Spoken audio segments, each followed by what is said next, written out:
How to enable or disable call recording on iPhone. Let's get started. First, launch your Settings app and navigate to the option General. Now head over to the option Software Update. Make sure you are using the latest version of your software. If any updates are available, just update it.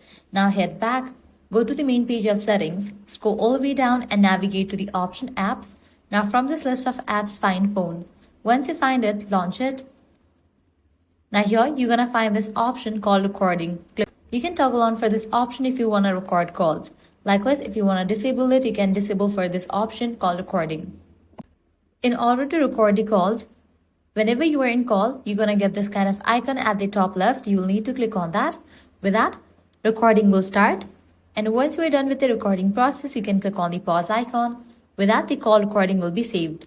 So this way you can easily enable or disable call recording on iPhone.